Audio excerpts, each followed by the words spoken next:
Let's just get right into it. Welcome to Yeah, the podcast. Thank you cool. so much Thank for you. joining. That's okay, George. How you doing? I'm really well. How are you? I'm really good. Yeah. I'm back in London today for the weekend. I've got a very array of jobs in my life at the minute, but yeah, really excited about this gig forthcoming, and it's nice to be back in London. Awesome, awesome. So what well, you were just telling me about your job working with. Well, it's really interesting because obviously me and the other sharp boy George, the last time we were at Passion, I think Lisa followed us, and we're obviously very good friends with Ben BK, and my sister runs 12 care homes for vulnerable adults with learning disabilities in Northampton, and I've been kind of working up there on and off for the last sort of 4 or 5 years. It's nearly 5 years. I'm doing a diploma. It's another career path that goes alongside the DJ and production with the Sharp Boys. And it's interesting because Ben contacted me. Well, it was just pre-COVID actually, before the pandemic and the lockdown, to say about some of our residents. We've got some younger guys. Our age ranges from sort of 19, 20 up to 75 in the 12 care homes. And a lot of them are obviously very fascinated about music. So it'd be really good to hook up at some point on that level to see if some of our guys can come and join and see what you're doing. I'm really fascinated by what you guys are doing up there. So Yeah, no, I'm sure she'd absolutely love that. That'd be amazing. So you're playing Storm Festival on the Saturday the 30th of October. yeah. Excited?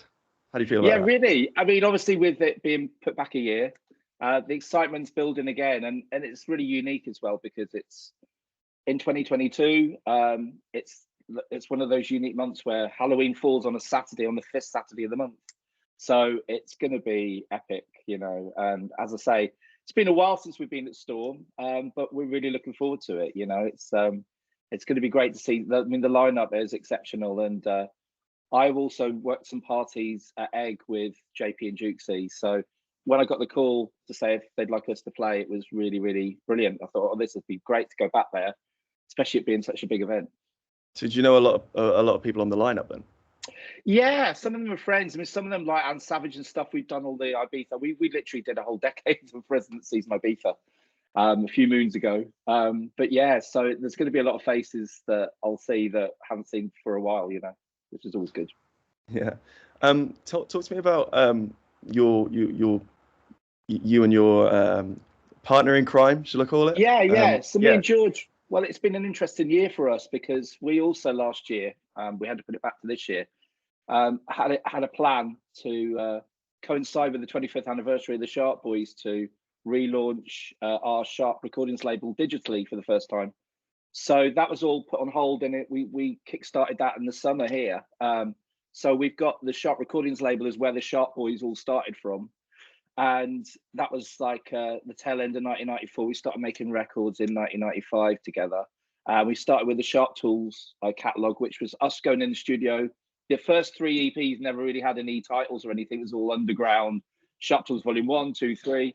And they literally, we went in for fun and see what happens. And after 3 days, we came out with 3 tracks, and then we did it again on Volume 2.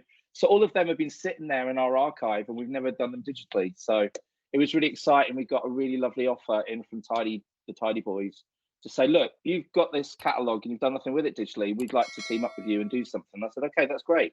So we had some chats and stuff, and it's just a shame because obviously there was a Tidy Weekender was supposed to happen, and that was going to be the launch pad for it. Like, you know, we're going to DJ together for the first time in years and stuff. So it was really sad that it had to all go back.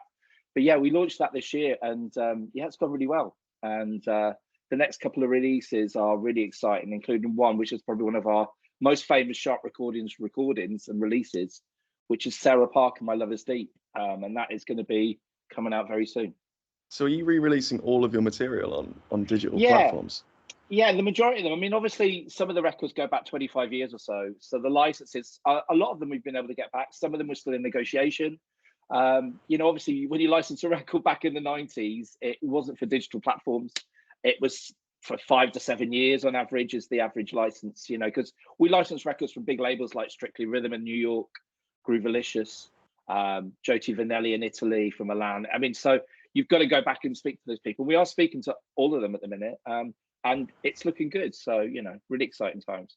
So just because I'm a sound student myself, talk to me about if I know it was a long time ago, but the production Yeah, process on those original records, what, like, give me details. What was like? Firstly, sure. how did you guys meet? And secondly, what was the conversation like where you guys went, do you wanna make some music? Like, Well, it's an interesting story because me and George, both being gay and living in the London gay scene and club scene, George was a DJ, DJing all over the gay scene and the London club scene. I moved to London when I was 17, and we met in 1992. So I've been in London a couple of years, and then I discovered this venue called Turnmills. And it wasn't actually at Trade, which a lot of people think that was where we met, because Trade became such a big part of our life. But it was actually the Sunday night club, which was even more legendary, on as being naughty in the sense that you were going out on a Sunday night to do all of this again, which was called FF, and met some very good friends. One of the resident DJs, still a very close friend, DJ Mrs. Wood, who became a big part of my life a bit later, when I started working at the record company React. But basically, me and George just was chatting. We, our eyes crossed the dance floor and stuff, started speaking about our passion for American records, American house music in general. And we became friends. And then a few years late, a few months later, we decided that, George and me, we became a couple. And then we decided I would have these pursuits that I wanted to do in the music industry. George introduced me to the two guys that ran the React label. And I started then as a T-boy there. And over 3 years, I worked really hard. I had my ears open, saw how those two guys, James and Thomas, operated, and how the fundamentals of record company work. So basically, off the back of that, after 3 years, I'd done a bit of merchandise manager, I was export manager, I was a co-compiler on some of the compilations. Saw how you cut a record, learned all these skills. Said to George, look, why don't we go and do our own thing? And he said, yeah, let's do it. So that's how the Sharp label started. So I left in 1995 because we were starting to remix at that point. Basically things were getting so busy that to try to run that job alongside doing our Sharp stuff was becoming a bit of problematic. So we left and never looked back, really, So that's how it all started. that's a great story. So you've literally done every job in the business. Yeah, I mean, I started off making tea. I think Simon Cowell said in a few ones he started off as a tea boy, and then the mailroom. I mean, it's great because you just gotta. I mean, just to get my foot in the door was really important. I mean, my big significant job prior to React was I was an assistant to the studio manager at the Church Studios, which is the Eurythmics studio in Crouch End. But before that, I also managed a band because I managed a band that were basically I had a lot of record company interest and stuff. Unfortunately, it imploded just at the critical moment. But I had about 24 record companies at one of our borderline gigs. And one of those people in the music industry that was there was a lady called Heather Metcalf, and she worked for the Eurythmics management company. And I became friends with her. And when the band imploded, she said to me, look, Stephen, because I was getting to the stage where I felt that I was only like 19 years old, getting a bit out of, my comfort zone. And I thought I need some support here. And I was a big fan of the Eurythmics. And so Heather became a friend, and she said, look, why don't you come with your band to Hyperkinetics, which was the Eurythmics management company. So I met Kenny, the Eurythmics manager, and that was all looking good. Then the band imploded, but Heather stayed, look, we know that this hasn't worked out for you, but there's a position going, and I've got you an interview tomorrow afternoon at 3:00 at the Church Studios up in Crouch End. So if you want to go and meet the manager, Worth Baker, he's looking for an assistant. I think you'd be perfect. So did the interview, got the job, and then I was there for a year. So that was an amazing learning curve as well. So, but then the studio production, going back to the Sharp Boys, we basically, we'd seen friends make records and stuff, DJ friends. We started off working with two guys that worked in literally around the corner from us, the North 99 Boys, High Estate, sorry, beg your pardon. So they basically had a studio. So we hired that and did the first Sharp Tools track, as I say, in the day. Worked well, worked again on another couple of tracks, made the first EP.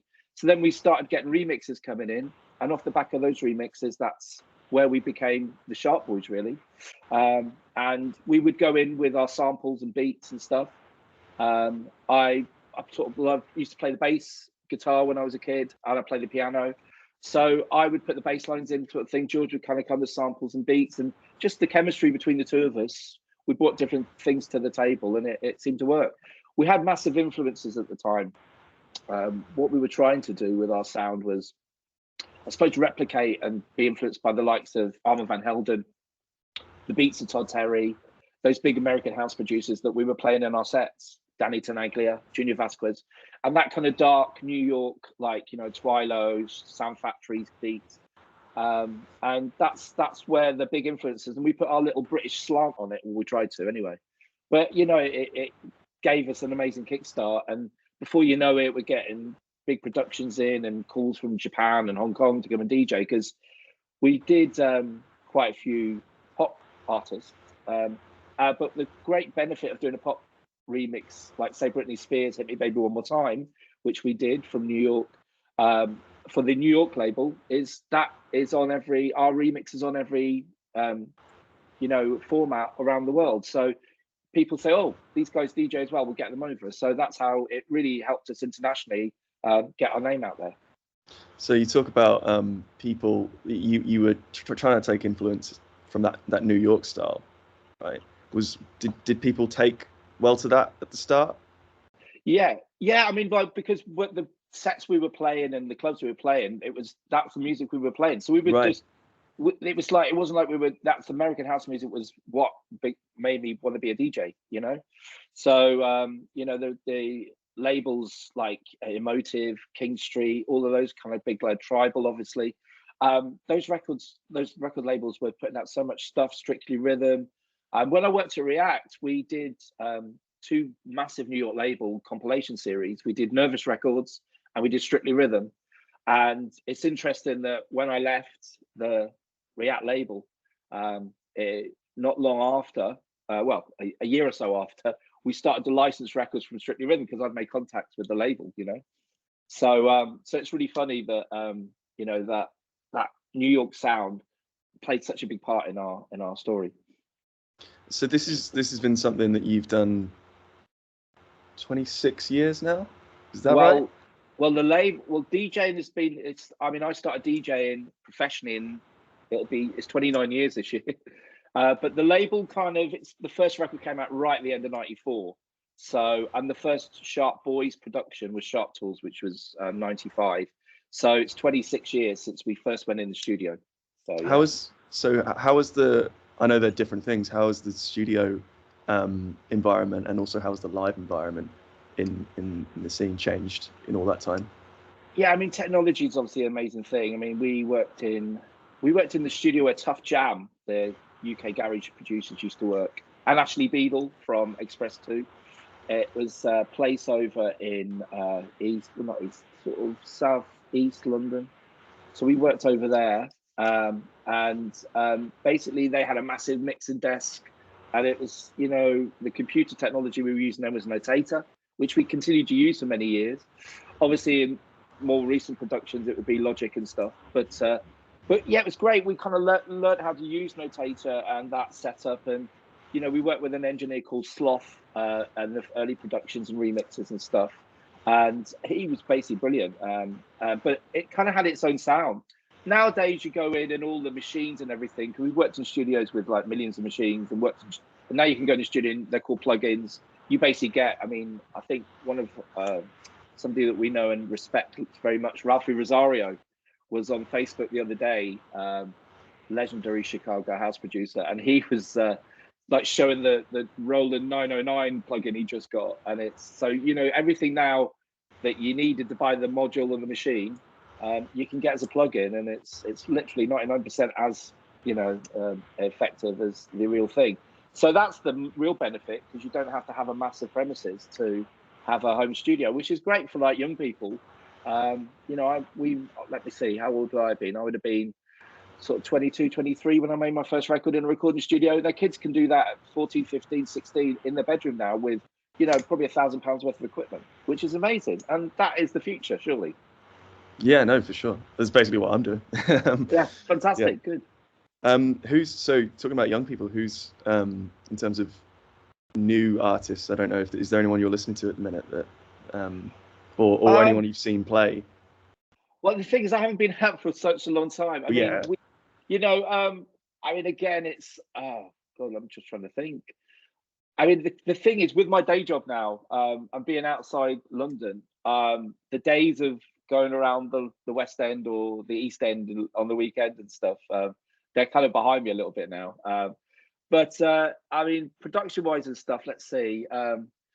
God, there's some really good people coming out of the tour room stable. I mean, I love Gene Farris. I love, let's see, God, you got me there. Fisher Oz, what he's doing is really good. Made some amazing records in recent years. So there's a few, but yeah, I mean, again, it's London's just kind of getting back to normal. I mean, at the minute, I don't know if you know this, but it shocked me. I mean, I also, another job I have is I do all the bookings for a after hours club called Union in Vauxhall, and we've just reopened obviously when lockdown restrictions ended in July. But in London at the minute, I don't know if you're aware of this, the Night Tube, which was an amazing thing to have alongside after hours clubbing, that is still not open. There's been an 80,000 what's the thing when they send to the government? Sorry, my mind's gone blank. Petition, yeah, to get it back open. And the mayor said on the radio recently he's going to try to get it sorted, but it really has a detrimental effect, because when that was introduced a few years ago, it was an amazing thing because you didn't have to rely. You could have your Oyster card or your weekly tube card. You could get in and out safely. I mean, the club I work at, Union, we are literally a 2-minute walk from the Vauxhall tube station. So that was an amazing thing, and not to have that at the minute when we are really struggling in the sense of the whole hospitality sector and nightclub industry. I mean, we, since post-COVID, post-lockdown, we've lost probably about 30% of our staff at the club, be it security, medics, bar staff, bus boys. We're gradually getting back there. We used to be open 7 nights a week, and at the minute we're currently open 4 nights a week because we just haven't got the staff. So that's been a real thing that has really been difficult to deal with. But we're gradually getting back there and stuff now. So yeah. So as I say, I'm not in London as much to go around and see everybody that's doing great things, but it's good to see London Clubland back. As I say, I just wish the government would give it a bit more support. Do you think do you think it'll be long before that happens? Well, I'd like to think that we're going to be back up to our staffing levels in about 4 weeks' time, But for a lot of clubs, it's been too late, The arts in general didn't get any support from this Tory government, which I was really disappointed with, because the amount of revenue that comes in from tourism, from Theatreland, from, the clubs and stuff. I mean, we operate in Vauxhall. Our module is based on the performance of the West End, if you like, because we open our doors between, on average, midnight and 1 o'clock every day when we're open 7 nights a week. And everybody ends up at Vauxhall. It's the after hours sort of part of town. And to see that, there was some support, I will give the government that credit, but there was nowhere near enough support for the live industry as well. I've got lots of engineer friends, people that work on the road. I'm sure you do as well. And it's like, it's been devastating. That a lot of people have just been forgotten about. And the thing is also, like Andrew Lloyd Webber said, because I've got friends that work in theatre, you cannot just put a show on and say, okay, because there was no notice given. The communication from the government to hospitality and Theatreland and the whole entertainment industry was so minimal that, as Andrew Lloyd Webber said, you cannot just open your doors and say, right, we're ready. You can open now. So there's been a lot of to and fro, and I think that's been unfortunate for this sector of the industry. No, I mean, I've been to venues that you go to a show and they don't even have any beer on because they don't know if they're going to be shut the next week, and they don't want it to go to waste. But the other thing about that element is now the whole problem that was coming like months ago with the truck drivers, and their petrol. This has been ongoing. Do you know there's getting political now? But do you know that there was somebody on LBC was talking to Nick Ferrari, who I listen to most mornings, and he actually said, do you know there's something like a backlog of 200,000 HGV driver's licenses to be processed at the DVLA? And it hasn't been done yet because a lot of those staff are working from home. So that's going to be the next thing, I think. And the conference season's just passed us, and the Tories were living in a different country as far as I could see the way they were talking. So That's insane. yeah. But I suppose it's looking up. Long run, it's looking up. Well, let's hope so. Let's hope so, because you know what? It's been a really hard 18, 20 months for everybody, you know, and this is what's great about an event like Passion, because like this venue like Passion, like Storm is going to basically like reintroduce a lot of people who haven't seen each other for a hell of a long time together on that dance floor. And what's been really good is that we have strong protocols with COVID, you know, at the club. People are showing, we don't ask people because it's not a legal requirement. If you want to show your pass, please do. We can guarantee all of our staff, from door staff to bus boys to toilet attendants, everybody in our team, managers, we all have had 2 vaccinations, and we open our doors on that basis. If you want to sort of join the club, if you like, and show us, that's great. And a lot of our clubbers are doing that because they want to say, look, I'm fine as well. And we haven't had any spikes and stuff, which is great. But it's one of those things, we've got to live with this. We've got to move on. But it's really interesting to think that there's big events being planned. And I think a large part of people, there's a bit of apathy still out there and concern about going out into a nightclub. But I think events like Storm, it's going to be, that's the whole thing, isn't it? About coming together. And people are like looking in the diary thinking, well, that's an event I want to go to. That's an event I want to go to. And hopefully within 6 months, maybe it'll be people going out every weekend again. But that's certainly not happening in London at the minute. So is this your first show that you've played since COVID ended? I've done a couple of solo gigs together. Ended. Yeah. No, I've done a couple of solo gigs together at Union. I'm a resident DJ at Hive, but both Sharp Boys are going to be together for the first time in a long time. That's amazing. Together. Yeah, so we're really excited. Do you need to practice a set for that? Well, it's really funny because we've obviously got decks set up here at home. Yeah. Our house in London, but we've done a couple of podcasts, a couple of radio shows and stuff in the last few months. But what is interesting is when I went to the club the other week to do my first solo set, I was like, wow, can you still do this, Steve? And I put the USB sticks in, and you know, within one mix, it's like it's still there. And I hadn't really mixed any records together in a nightclub for like, you know, over 18 months. So it was interesting, but I suppose it's like riding a bike, you never forget. So Storm is on the 30th, Saturday the 30th of October. Are you going to stick around and watch all the other DJs? I'm not sure because I think I'm working on the Sunday, so we're doing quite an early set, so I'm working on the Sunday afternoon. But we'll hang around for a while, yeah, definitely. I mean, it's been a while since we've been up to that venue, and it's so legendary. So it's going to be interesting to see some faces and stuff, and yeah, we'll definitely be hanging around for a while, yeah. And finally, can we expect any new material? Well, that is in the plan. But as I say, with the schedules as they are at the moment, we're kind of like working through the back catalogue at the minute. But there's definitely going to be some new Sharp Boys material. I don't know if it will be this side of Christmas, but it definitely will be next year. But we've also, what we've been doing since we've relaunched the label digitally, we've gone into the archive and found quite a lot of stuff that we produced and then put out. So there's certainly going to be in our set, even possibly, a few little surprises which people haven't heard before, which will eventually end up on the Sharp Digital label. Awesome, Stephen. It's been an absolute pleasure listening to you talk. Thank you, George. It's lovely to speak to you. Are you going to be there on the night? I'm going to try. Well, maybe our paths will cross in Northamptonshire then, at Lisa's school. Yeah, sounds great. Awesome. I'll be in touch. Thank you so much. Take care, sir.